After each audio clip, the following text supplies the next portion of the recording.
ನಡೆಸ್ಕೊಂಡು ಹೋಗುವಂಥ ಸ್ಥಿತಿಯೊಳಗಿರೋದ್ರಿಂದ ಇಲ್ಲೇ ಯಡಿಯೂರಪ್ಪರವನ್ನು ಬದಿಗೆ ಸೇರಿಸಿ ಅವರ ಜಾಗದಲ್ಲೇ ಇವತ್ತು ಕುಮಾರಸ್ವಾಮಿಗಳನ್ನು ತಂದ ಹೆಂಗೋ ಅಲ್ಲಿ ಮೈಸೂರು ಭಾಗದಲ್ಲಿ ಒಳ್ಳೆ ಹೆಸರದ, ಉತ್ತರ ಕನ್ನಡದಲ್ಲಿ ಹೆಸರದ JDSದ್ದು. ಅದಕ್ಕಾಗಿ ಕುಮಾರಸ್ವಾಮಿಗಳನ್ನ ಮುಂದಿನ ಮುಖ್ಯಮಂತ್ರಿ ಅನ್ನೋಂಗೆ ಈಗಾಗಲೇ ಅವ್ರು ಹೇಳ್ಕೊತಾ ಇದ್ದಾರೆ. ನಿಖಿಲ್ ಅಂತ ನಿಮಗೆ ಗೊತ್ತದ, ನಮ್ಮ ಕುಮಾರಸ್ವಾಮಿ ಮಗ ಎಲ್ಲರ ಕಡೆಯೂ ಇಲ್ಲ ನಮ್ಮ ತಂದೆ ನೆಕ್ಸ್ಟ್ CM ಅಂತೇಳಿ. ಇವೆಲ್ಲ ಡೆವಲಪ್ಮೆಂಟ್ ನೋಡಿದರೆ ಮೋಸ್ಟ್ ಪ್ರಾಬಬ್ಲಿ ಯಡಿಯೂರಪ್ಪನವ್ರಿಗೆ ಈ ಒಂದು ಸಂಕಷ್ಟ ಸಮಯ ಬಂದು ನಿಂತದಂತೆ. ಇವು ಎರಡರಲ್ಲಿ ಏನಾದರೂ ಕಾಂಗ್ರೆಸ್ಸನ್ನು ಸೋಲಿಸಿದ್ರೆ ಸಿದ್ದೇಶ್ವರ ಆಗಿರ್ಬೋದು, ನಮ್ಮ ಚಲಿತ ಮಠರಾಗಿರ್ಬೋದು, ಇವ್ರಿಗೆಲ್ಲನೂ ಒಂದು ದೊಡ್ಡ ಖುಷಿ ವಿಷಯ.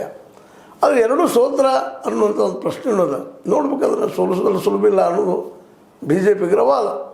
ಏನೋ ಆಗಲಿ ಯಡಿಯೂರಪ್ಪನವ್ರನ್ನ ಬದಿ ಸರಿಸಬೇಕು, ವಿಜೇಂದ್ರ ಅವರ ಸಂತತಿ ರಾಜಕಾರಣ ಕಂಡಕ್ಟ್ ಮಾಡಬೇಕು ಅನ್ನೋದು ಒಂದು ರೀತಿಯಿಂದ ಹೈಕಮಾಂಡ್ ವಿಚಾರದ ಕಾಣ್ತದ.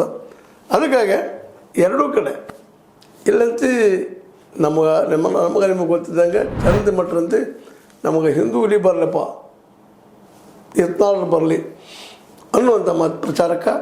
ಇನ್ನೊಂದು ಕಡೆ ಇಲ್ಲೇ ಶ್ರೀನಿವಾಸ್ ದಾಸ್ ಕರಿಯಪ್ಪ ಅವರು ಈ BJP ಟಿಕೆಟ್ ಪಡೆದ್ರಿಂದಾಗಿ JDS ಶಕ್ತಿ BJP ಶಕ್ತಿ ಎರಡೂ ಕೂಡ ಇಲ್ಲಿ ಗೆಲ್ಲುವ ಸಾಧ್ಯತೆಗಳು ಹೆಚ್ಚಿದ್ದಾವ ಅನ್ನುವಂಥದ್ದು.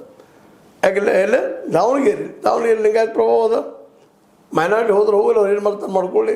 ಲಿಂಗಾಯತರು ಜೊತೆಗೆ ಎಷ್ಟು ಜನ ಹಿಂದುಳಿದವರು ಎಲ್ಲರೂ ನನಗೆ ತೊಗೊಳಿಗೆ ಬರ್ತದೆ ಲೆಕ್ಕಾಚಾರ ಹಾಕಿ ಈ ಒಂದು ಗೆಳೆತನವನ್ನು ಮಾಡ್ತಾಯಿದ್ದಾರೆ. ಮತ್ತು ಅಜಯ್ ಕುಮಾರ್ ಏನು ಯಡಿಯೂರಪ್ಪ ಇದ್ದರು ಅವರು ಔಟ್ ಆಗಿದ್ದಾರೆ ಈಗಾಗಲೇ. ಈ ನೆಲೆಗಟ್ಟಿನಲ್ಲೇ ಈ ಎಲ್ಲ ಡೆವಲಪ್ಮೆಂಟ್ಗಳ ನೆಲೆಗಟ್ಟಿನಲ್ಲಿ